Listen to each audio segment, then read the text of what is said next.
नमस्कार दोस्तों, मेरा नाम है प्रदीप चौहान। अब बात समझनी है तो पूरी सुननी होगी। राहुल गांधी ने मेरे को फोन किया था। उन्होंने कहा दीदी एक कोई ममता जी कोई जरूरत है तो मेरे को बताना तो मैं उसको हैदराबाद में ले जा सकता है और कोई भी जगह पे। ये राहुल जी मेरे को फोन पे बताया। जिस दिन ममता बनर्जी ने अभिषेक बनर्जी को चोट लगी और उसके बाद मीडिया के सामने ये कहा कि राहुल गांधी ने उन्हें फोन किया, तो सोशल मीडिया पर एक लाइन बड़ी ट्रेंड में थी कि राहुल गांधी ऐसे ही है। राहुल गांधी किसी के भी दुख दर्द में खड़े हो जाते हैं। जो राहुल गांधी, बात सही है वैसे, जो राहुल गांधी दिन रात मोदी पर प्रहार करते हैं, लेकिन वही राहुल गांधी कई बार आपको ये कहते भी मिलते हैं कि मैं मोदी से नफरत नहीं करता हूँ, मैं उनकी विचारधारा से नफरत करता हूँ। ये राहुल गांधी है। फिर आपको राहुल गांधी ममता बनर्जी को फ़ोन करते नज़र आते हैं। फिर आपको राहुल गांधी क्या हैं, ये अमरिंदर सिंह के इस बयान में, इस स्टेटमेंट में देखिए। वो अमरिंदर सिंह जो कांग्रेस छोड़कर चले गए बीजेपी में, राहुल गांधी उन्हें फ़ोन करते हैं, उनके कज़न की डेथ पर फ़ोन करते हैं, हालचाल पूछते हैं। ये राहुल गांधी है। दरअसल आदमी बाहर से नेता कामयाब है या नहीं है, लेकिन सच्चाई ये है कि यहाँ से आदमी राजा है। राजा आदमी वही हो सकता है जिसने ज़िंदगी में सब कुछ देख लिया हो, जिसे कुछ हासिल करने का लालसा नहीं हो, मतलब लालच ना हो, हासिल इन द सेंस की पर्सनल गेन के लिए। सब कुछ देख चुका है, अच्छे से अच्छा देख चुका है, बुरे से बुरा देख चुका है। प्रधानमंत्रियों के घर में सोने की चम्मच प्लेट में खाना खाने की किस्मत लेके पैदा हुआ आदमी उसी घर में दो दो शहादतें भी देखता। सब कुछ देख लिया है ज़िंदगी में। और कोई किसी को कितना बदनाम कर सकता है ये दुनिया में अगर कोई जान सकता है तो वो राहुल गांधी, कि कैसे पेड कैंपेन के जरिए न सिर्फ उनकी बेइज्जती की गई, उन्हें नीचा दिखाया गया, उनकी माँ और उनकी बहन तक को नहीं छोड़ा गया। तो ऐसे में आदमी दिल का राजा होना ही है, क्योंकि सब कुछ देख लिया, सब कुछ हासिल कर लिया, सब कुछ गंवा लिया। लेकिन उसके बावजूद इस शख्स के कंधे पर एक जिम्मेदारी है।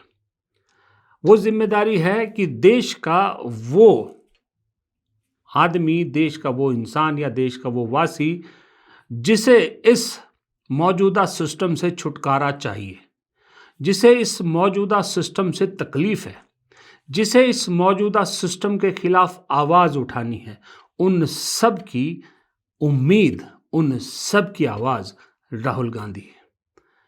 करोड़ों लोगों की उम्मीदों का पूरा भार राहुल गांधी पर है। बीजेपी को 37% वोट मिलते हैं, लेकिन दावा करती है कि 140 करोड़ के प्रधानमंत्री हैं मोदी जी। दरअसल सच्चाई ये है कि जो जो वोट कैसे होता है, ये सब पढ़ने के बाद आज की डेट में सच्चाई ये है कि कम से कम 100 करोड़ लोगों की उम्मीद का नाम है राहुल गांधी। अब उस राहुल गांधी ने पिछले कुछ दिनों में बदलाव दिखाए हैं। पहले उसने धीरे धीरे करके बमुश्किल अपनी इमेज को सुधारा, जो षड्यंत्र रचा गया उससे बाहर निकला। उसके बाद दूसरा जो उससे भी मुश्किल काम था वो करने की उसने ठानी, वो थी पार्टी को बदलने की। पार्टी के अंदर जो संघ के समर्थक थे उन्हें बाहर करना और पार्टी को नया रूप देने का। वक्त लगा, कामयाब हो गया 90% तक।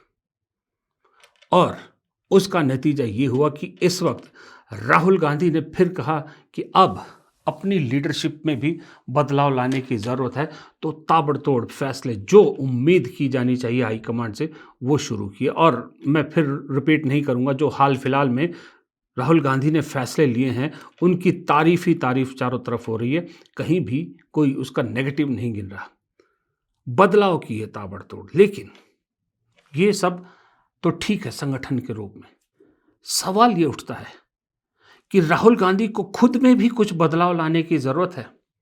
आज मैंने ये बड़ा अजीब सा टॉपिक उठाया। आप भी सोचोगे क्या टॉपिक उठाया है, क्यों उठाया है? ये दरअसल इसलिए उठाया है कि आप देखिएगा, 10 लोगों से बात कीजिएगा, 10 लोगों में से आज अगर 7 लोग राहुल गांधी के समर्थन में खड़े हैं या 5 लोग राहुल गांधी के समर्थन में खड़े हैं, तो 2-3 लोग ऐसे भी खड़े हैं कि यार बंदा अच्छा है, बस उसको थोड़ा-सा अपने में बदलाव लाना पड़ेगा, खुद को चेंज करना पड़ेगा। ये शब्द आपको या ये सेंटेंस आपको सुनने को मिलता है। फिर मैंने लोगों से पूछा, जानना चाहा कि क्या बदलाव होना चाहिए? राहुल गांधी को खुद को कैसे बदलना चाहिए? पब्लिक नया आरजी क्यों माँग रही है? नया रागा क्यों माँग रही है? क्या है वो नया रागा? तो मुझे जो सुना, लोगों ने मुझे जो बताया, उसमें एक लाइन, निष्कर्ष एक आदमी ने मुझे एक लाइन कही, उस लाइन में दरअसल पूरा निचोड़ है। वो लाइन क्या है, उससे पहले थोड़ा-सा एक आर्थिक हालत की बात करते हैं। दोस्तों, अगर हम अपनी आर्थिक हालत की बात करें तो अभी दुनिया भर में जिस तरह से ये युद्ध के चक्कर में पूरे इकॉनमी घूमी पड़ी है, उसी तरह से हमारे देश की भी पूरी मार्केट हिली पड़ी है। और जो लोग इन्वेस्टेड नहीं थे ना, वो सिर्फ दूसरों का पोर्टफोलियो देखते रह गए। मैंने थोड़े दिनों पहले आप लोगों को मार्केट वुल्फ से इंट्रोड्यूस करवाया था ना, जिससे काफ़ी लोगों ने अपनी फाइनेंशियल जर्नी में फ़ायदा उठाया है। मार्केट वुल्फ एक leading SEBI registered stock broker app है, जहां ट्रेडिंग की शुरुआत कर सकते हैं आप सिर्फ 99 रुपये की लाइफ टाइम फीस के साथ, और यहाँ कोई ईयरली मेंटेनेंस चार्जेस या हिडन चार्जेस नहीं है। चलिए मैं आपको दिखाता हूं कि इसे आसानी से कैसे यूज़ करते हैं। देखिए, मैंने अपना ये पिन डालकर लॉग इन कर लिया। इधर इनका जो फॉलो ट्रेंड फीचर है ना, इसमें आपको रियल टाइम में वो ट्रेंड्स दिखते हैं जो सबसे मूविंग और प्रॉफिटेबल ट्रेंड्स होते हैं। ये देखिए, मैंने बस फॉलो ट्रेंड पर क्लिक किया, इंस्ट्रूमेंट चार्ट और ट्रेड डिटेल्स चेक की, ट्रेड को प्लेस किया और बस मेरा ट्रेड शुरू हो गया। इस ऐप में एक इनबिल्ट फीचर भी है जिसे कहते हैं स्टॉप लॉस, जो आपको नुकसान से बचाता है। ये मेरा लाइव ट्रेड चल रहा है, मैंने बस स्टॉप ट्रेड ऑप्शन पर क्लिक किया और बस 1476 रुपये का प्रॉफिट बुक हो गया, वो भी मात्र 3 टैप में। मार्केट वुल्फ ऐप आपको फ्री रिकमेंडेशन भी देता है, और जिन लोगों ने इनके रिकमेंडेशन को फॉलो किया है, उन्होंने लगातार 3 महीने अच्छे प्रॉफिट बुक किए हैं। पहले महीने 57,170, दूसरे महीने 70,468 और तीसरे महीने 59,696 का प्रॉफिट यूजर्स ने कमाया है। इस ऐप की सबसे बढ़िया बात पता क्या है कि इस रिकमेंडेशन पर मार्केट वुल्फ कोई कमीशन भी नहीं लगाता। ये पूरा प्रॉफिट आपके अकाउंट में डायरेक्ट ट्रांसफर हो जाता है। मार्केट वुल्फ ऐप इंडिया में काफ़ी तेज़ी से बढ़ रहा है और इसे यूज़ करना बहुत सिंपल और सिक्योर है। तो दोस्तों, देर किस बात की, लिंक ना डिस्क्रिप्शन में दिया है और कमेंट में भी पिन किया है। ये वीडियो जैसे ही खत्म होगा, इस वीडियो को पूरा देखिएगा और वीडियो खत्म होते ही एक बार उस लिंक पर क्लिक ज़रूर कीजिएगा और एक बार ट्राई करके देखिएगा। हाँ, तो माफ़ कीजिएगा, मुझे भी थोड़ा आर्थिक मदद तो चाहिए होती है। वापस आरजी की कहानी पर लौटते हैं। तो मैंने कहा था कि राहुल गांधी में क्या बदलाव आना चाहिए। एक शख्स ने मुझे एक छोटी सी लाइन में समझा दिया। उसने कहा, देखो, राहुल गांधी लोगों को समझाता है। नीट का मुद्दा हो, चाहे डिमोनेटाइजेशन का मुद्दा हो, चाहे ट्रंप का मुद्दा हो, चाहे डील का मुद्दा हो, चाहे आर्थिक हालत का मुद्दा, कोई भी इशू है, राहुल गांधी लोगों को समझाता है। लेकिन भारत में नेता वही कामयाब होता है जो समझाता नहीं है, जो लोगों को बरगलाता है। जी हाँ, बहकाता है, यूं कई आसान शब्दों में। तो राहुल गांधी को समझाना नहीं है, लोगों को बहकाना है। तो मैं बड़ा हैरान हुआ कि ये क्या बात हुई, मतलब झूठ में ऐसे बहका दो। तो वो कहने लगा मुझे कि सच्ची बात को भी ना, हिंदुस्तान में सही मुद्दों को भी आप सीधा सीधा बोलोगे तो किसी को समझ में नहीं आएगा। अगर आप उसको लपेट के बड़े अच्छे से चाशनी में डुबो के एक कॉन्स्पिरेसी या एक गॉसिप के जैसे, गॉसिप कॉन्स्पिरेसी नहीं, मैं कहूँगा गॉसिप के जैसे बोलोगे ना, तो लोगों को बहुत मज़ेदार लगती है बात, लोगों को ठीक बैठती है, लोगों के दिमाग में उतर जाती है। तो आप सच भी बोलिए, लेकिन उसको इस अंदाज में बोलिए कि जैसे बहकाने के अंदाज में बोल रहे हैं। वरना जिस शख्स से राहुल गांधी मुकाबला कर रहे हैं ना, वो आदमी तो पिछले 12 साल से सिर्फ बहका ही रहा है ना।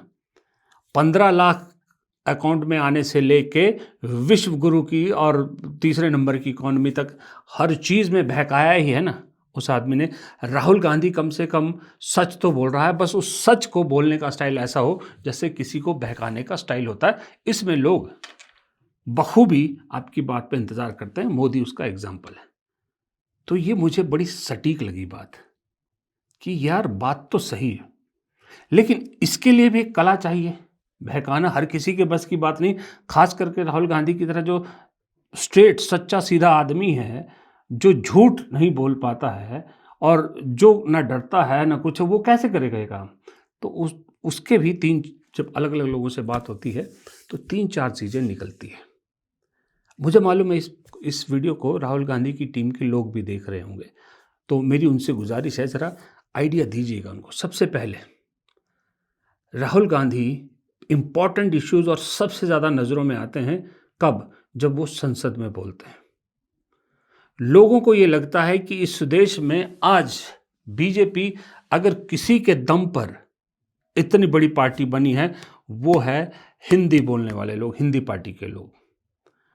राहुल गांधी जब तक संसद में हिंदी, मतलब हिंदी वो जो कलिष्ठ हिंदी या वैसी हिंदी नहीं जो राहुल गांधी बोलते, जो आम बोलचाल की भाषा है, जब तक उस भाषा में संसद में बात नहीं करेंगे तब तक वो इम्पैक्ट नहीं आएगा। प्रियंका गांधी जैसे बोलती हैं तो राहुल गांधी को और किसी से नहीं तो कम से कम प्रियंका गांधी से ही ये आर्ट सीखना पड़ेगा कि संसद के अंदर हिंदी में बोलना है और वो बहकाने वाली भाषा कैसे होती है उसकी क्लासेस लेनी है, उस अंदाज में संसद में हिंदी में अपनी बातें रखनी है।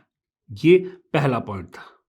दूसरा, राहुल जी अगर आप सुन रहे हैं, आप पब्लिक रैलीज करते हैं, जनसभाएं करते हैं, अभी भी आप उत्तराखंड जाएंगे वहाँ जनसभाएं करेंगे, सब जगह जाते हैं, आपके इश्यूज़ एकदम सॉलिड होते हैं, एकदम ज़ोरदार होते हैं। फिर मैं वहीं बहकाने वाली भाषा पे आ रहा हूँ, लेकिन उनको डिलीवर करने का अंदाज जब तक आपका देसी नहीं होगा तब तक वो इम्पैक्ट नहीं बैठ पा रहा। देसी अंदाज मतलब फॉर एग्जांपल आपको उदाहरण के लिए समझाऊं कि अगर आप हरियाणा में जा रहे हैं और वहाँ नीट को लेकर बात कर रहे हैं तो आपको कुछ इस अंदाज में बोलना पड़ेगा, वहाँ समझाना पड़ेगा कि ताऊ या दोस्त, थारे छोरों का या थारी छोरियों का 1 साल बर्बाद कर दिया ये री नीट के चक्कर में। पेपर तो दोबारा हो जाएगा लेकिन 1 साल कहाँ से आएगा। ये भाषा, इस तरह का कनेक्ट लोगों को जल्दी समझ में आता है, लोग जल्दी कनेक्ट करते हैं। ये देसीपना लाना पड़ेगा, ये देसी अंदाज लाना पड़ेगा अपने भाषा के अंदाज में, अपने भाषणों में। ये देसीपना जिस दिन ले आएंगे उस दिन देखिएगा कनेक्ट कैसे होता है। और मास्टर मत बनिए, मास्टर मत बनिए, लेकिन जहाँ जिस जगह जा रहे हैं उसका एक आध स्टाइल, दोस्त वैसे भी हिंदी पट्टी वाले जो राज्य हैं एक दूसरे के साथ मिलता जुलता है कुछ ना कुछ अंदाज इनका, उसको उस अंदाज में थोड़ा सा एक आध बात, 2 बात जो मेन मुद्दा उसको समझाने की कोशिश करेंगे तो वो ज़रूर कनेक्ट होगा। तीसरा है, बड़ा इम्पॉर्टेंट सवाल है, आप में से बहुत से लोग शायद इस पे मुझे कह भी रहे थे कि आप किसी दिन वीडियो बनाइए, लेकिन मुझे लगा था कि ये टॉपिक ऐसा नहीं है कि मुझे वीडियो बनाना चाहिए, क्योंकि मैं कोई वो नहीं रखता कि मैं इस पर राय दूं, लेकिन जब बदलाव की बात आ रही है तो बात करना ज़रूरी है। वो है राहुल गांधी का पहरावा, जिसको लेकर बीजेपी के नेता कई बार कटाक्ष करते हैं, कई बार इस चीज़ को लेकर बहुत कह चुके हैं, टी शर्ट पहनते हैं, छोटी पैंट पहनते हैं, ये सब कह चुके हैं। ठीक है, उन्हें कोई हक नहीं है कि राहुल गांधी क्या पहनते क्या नहीं पहनते, हमें भी कोई हक नहीं है।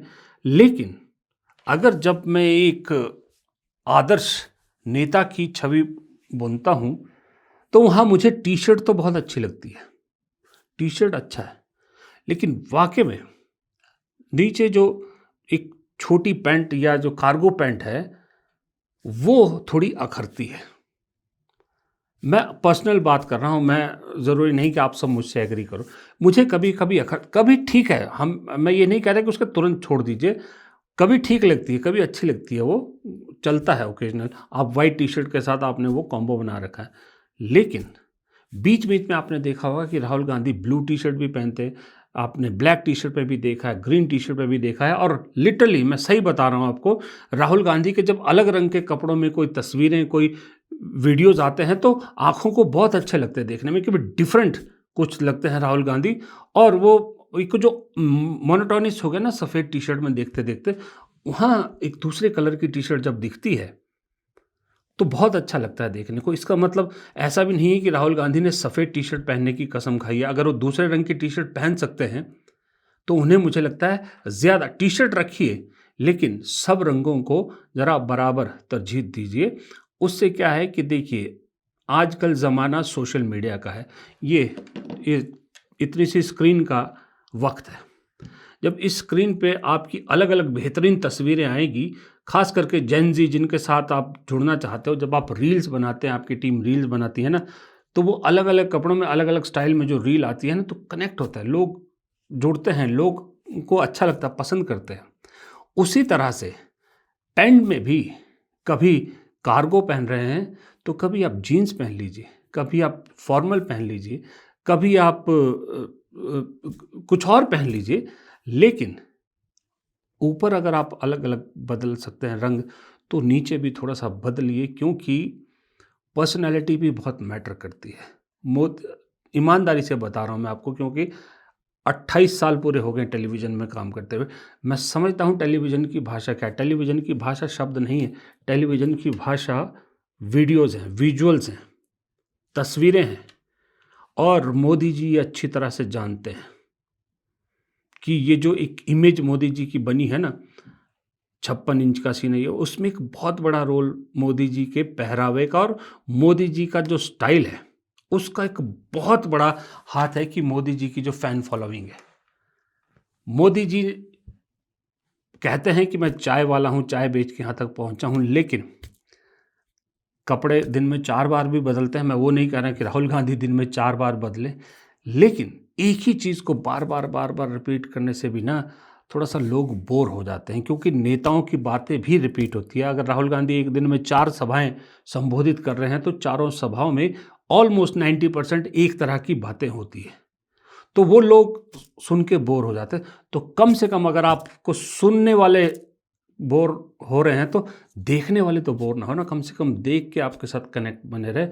तो कार्गो भी पहनिए, जीन्स भी पहनिए, दूसरी भी पहनिए, लेकिन युवा के साथ जुड़ना चाहते हैं ना, तो युवाओं के साथ जुड़े रहने के लिए ये कोई क्राइटेरिया नहीं कि आप सफ़ेद टी-शर्ट और कार्गो ही पहनें।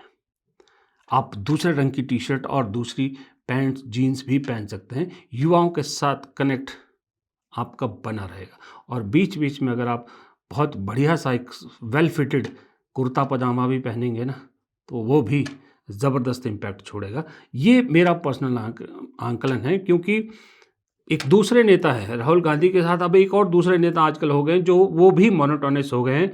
उनको भी अब जो है वो जैसे ही अगर कोई इम्पोर्टेंट चीज़ नहीं आती, तो यूँ रख दिया जाता है फ़ोन, या सुनना है तो प्ले कर दीजिए, सुन लेंगे क्या है। वो है अखिलेश यादव। अखिलेश यादव को भी मुझे सफ़ेद कुर्ता पजामा, लाल टोपी, ब्लैक जैकेट के अलावा कोई और इमेज मेरे को उनकी मेरे सामने आ ही नहीं रही है। और आजकल एक नया ट्रेंड उन्होंने किया कि बाल लंबे कर लिए हैं।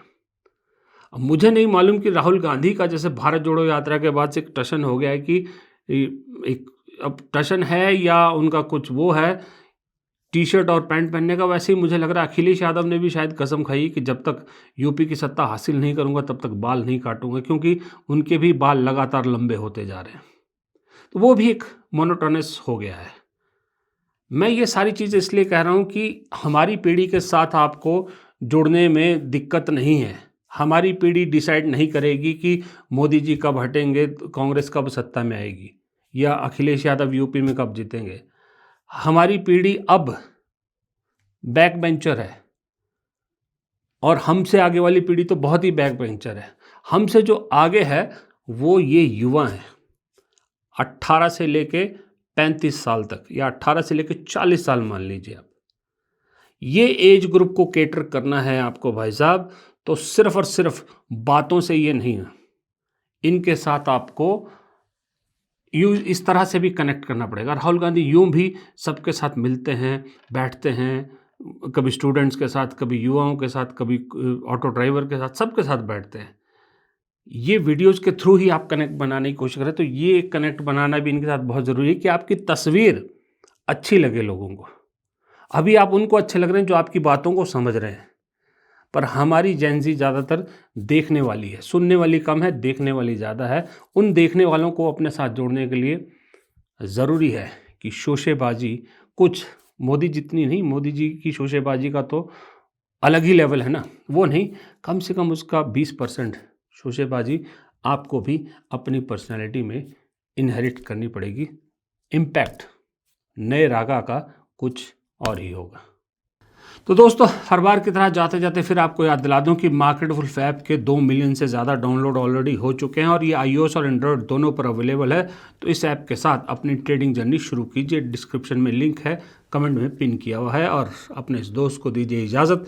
वीडियो पसंद आया तो लाइक कीजिए, शेयर कीजिए, कमेंट में अपनी राय ज़रूर दीजिए। हाथ जोड़ के विनती है, चैनल को सब्सक्राइब करना मत भूलिएगा। नमस्कार।